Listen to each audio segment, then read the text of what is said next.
Refraction का ये अपना थर्ड लेक्चर है और हम इसमें क्या पढ़ेंगे, refraction through a rectangular glass slab. Refraction तो पढ़ना ही है, बेसिकली हमने पढ़ चुके हैं रिफ्रैक्शन तो हम। अभी हमने क्या पढ़ना है, लेटरल डिस्प्लेसमेंट। हमारा मेन फोकस किसके ऊपर रहेगा, लेटरल डिस्प्लेसमेंट। अब देखो लेटरल डिस्प्लेसमेंट क्या है, एक रेक्टेंगुलर ग्लास स्लैब लेंगे। ग्लास स्लैब तो सभी ने देखी होगी, छोटी सी आती है ग्लास स्लैब, ठीक है ना। छोटी सी रेक्टेंगुलर ग्लास स्लैब को मैं थोड़ा सा बड़ा ऐसे जूम करके दिखा रहा हूँ कि उसके अंदर क्या हो रहा है। अपने पास ये एक रेक्टेंगुलर ग्लास स्लैब है,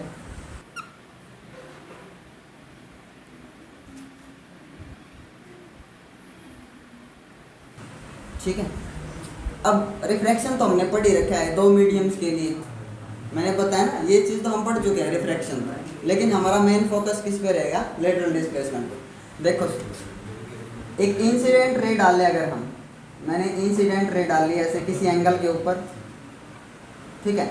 ये इसके लिए, इस इंटरफेस के लिए ये नॉर्मल ड्रॉ कर दिया।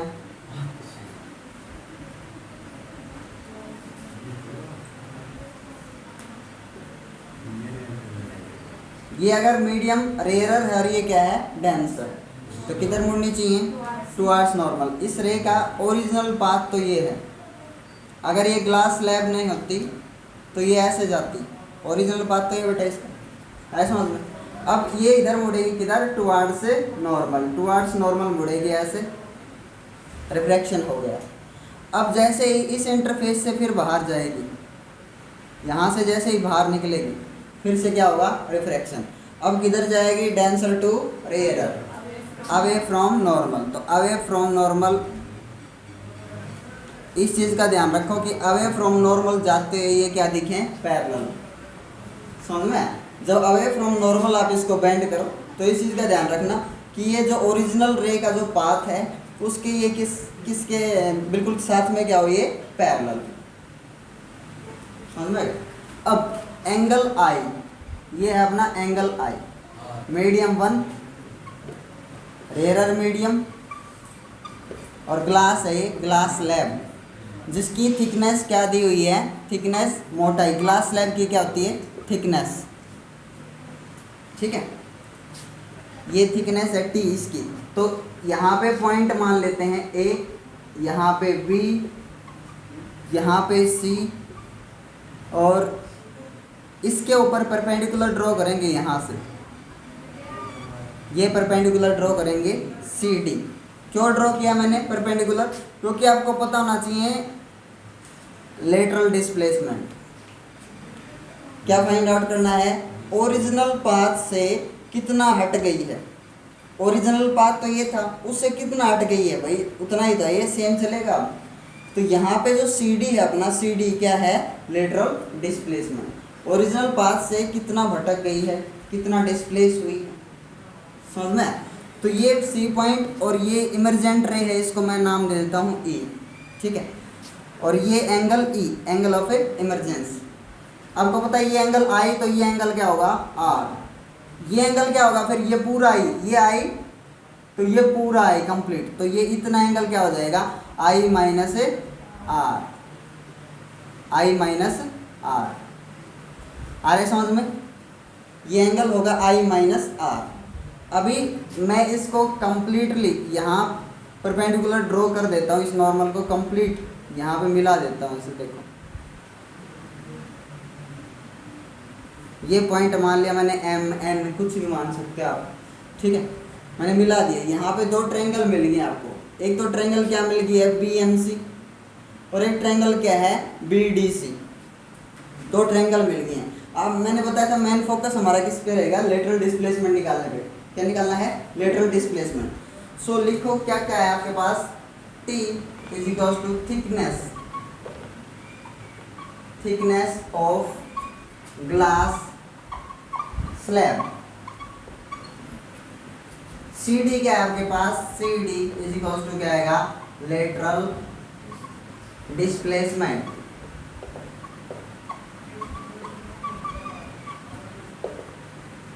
सी डी क्या है, लेटरल डिस्प्लेसमेंट। लिखो ऐसे आप।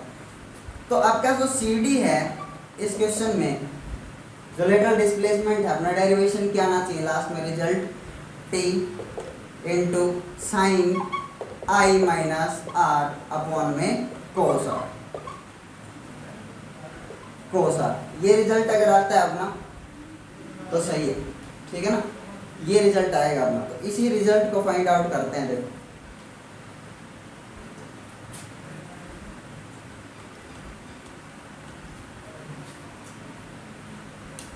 इन ट्रायंगल सबसे पहले ये ट्रायंगल लेंगे BDC, BCD ले लो या BDC एक ही बात। तो साइन आई माइनस आर, क्योंकि साइन एंगल है, ये साइन एंगल लेंगे हम, कितना है ये एंगल थीटा। साइन थीटा जो है क्या है आई माइनस आर। तो साइन थीटा क्या होता है परपेंडिकुलर अपॉन में हाइपोटेनियस। तो परपेंडिकुलर क्या है इस ट्रायंगल में, ये परपेंडिकुलर, और जिसके ऊपर ड्रॉ होता है ना वो बेस है, तो ये BD बेस है इसके लिए, समझ में। तो हाइपोटेनियस कौन सा होगा BC, हाइपोटेनियस क्या है BC। तो परपेंडिकुलर अपॉन में हाइपोटेनियस, ये इक्वेशन आ गया आपके पास। CD की वैल्यू क्या आएगी, क्रॉस मल्टीप्लाई करो, CD इज इक्वल टू, क्योंकि CD तो निकालना है हमें, CD is equal to BC sine theta i minus r. ये इक्वेशन फर्स्ट होगी भाई, ठीक है। अब लेटरल डिस्प्लेसमेंट आ गया अपना BC sine i minus r. तो BC की वैल्यू तो पता नहीं अपने को, BC की वैल्यू तो अननोन है अपने लिए, ये पता नहीं है। तो BC की वैल्यू निकालना चाहते हैं हम। अब BC की वैल्यू निकालेंगे सेकंड ट्रायंगल का यूज करके, BMC इन ट्रायंगल BCM या BMC। तो यहाँ पे जो आप एंगल लोगे ये कौन सा लेना है, कोस थीटा। कोस थीटा बताइए क्या होगा, जल्दी बताइए। कोस थीटा क्या लिखें, अरे रुक जाना,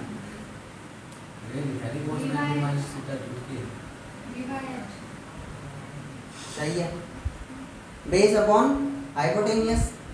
लेकिन कौन सा बेस और कौन सा हाइपोटेनियस, बेस कौन सा होगा जल्दी बताइए। ट्रायंगल में दिख रही है सभी को ट्रायंगल, इसमें बेस कौन सा है, बेस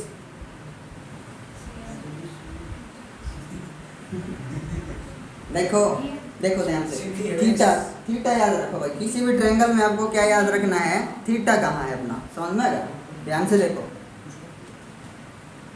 कोई भी ट्रायंगल हो उसमें थीटा याद रखो। मैं बता रहा हूँ सबसे बड़ी प्रॉब्लम है बच्चों की, ये अगर थीटा है आपके पास तो ये सामने वाला क्या होता है परपेंडिकुलर। चलो नाम दे देता हूँ ABC, नाम दे दिया समझाने के लिए। अगर ये थीटा है तो ये क्या हो गया परपेंडिकुलर, और परपेंडिकुलर जिसके ऊपर होता है परपेंडिकुलर वो क्या है बेस। बस एक बच गया, हाइपो होगा वो हाइपोटेनियस। अब अगर ये एंगल न हो, ये थीटा न हो, अपने पास ये थीटा हो, तो थीटा के सामने वाला ये परपेंडिकुलर हो गया, और परपेंडिकुलर जिसके ऊपर होता है वो क्या होता है बेस। क्योंकि इनके बीच कितना एंगल होता है 90 का।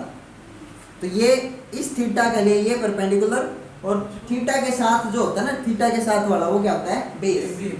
समझना क्या, तो बेस क्या होगा यहाँ पे, वेरी गुड, आया ना समझ में। देखो BM ही है बेस इसमें, ठीक है। ये परपेंडिकुलर, थीटा के साथ वाला ये बेस, थीटा के सामने वाला परपेंडिकुलर, और ये हाइपोटेनियस। तो BM बाई BC। अब यहाँ से एक इक्वेशन आ जाएगी, देखो BC को मैं क्या लिख सकता हूँ, BC is equal to BM upon में cos R। BC is equal to BM ध्यान से देखो, BM क्या है, thickness of a glass slab, मोटाई है ग्लास स्लैब की थिकनेस।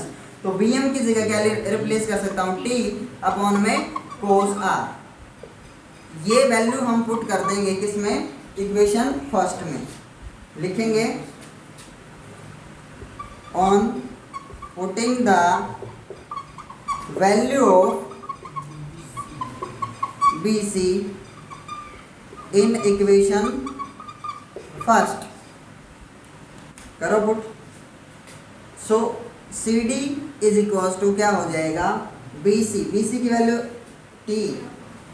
टी अपॉन में कोस आर, और साथ में क्या है इनटू में साइन आई माइनस आर। तो मैंने बोला था ये पहले, t into sine i minus r upon में क्या है कोस आर। अगर ये आता है आपका डेरिवेशन तो सही है। अब यहाँ पे स्पेशल केसेस और करने हमारे को, स्पेशल केसेस। स्पेशल केसेस देखिए इसके,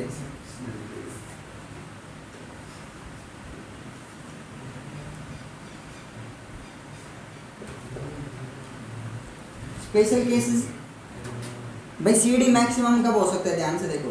सी डी क्या है, लेटरल डिस्प्लेसमेंट। ये वैल्यू मैक्सिमम से मैक्सिमम कब हो सकती है, सी डी मैक्सिमम कब होगा,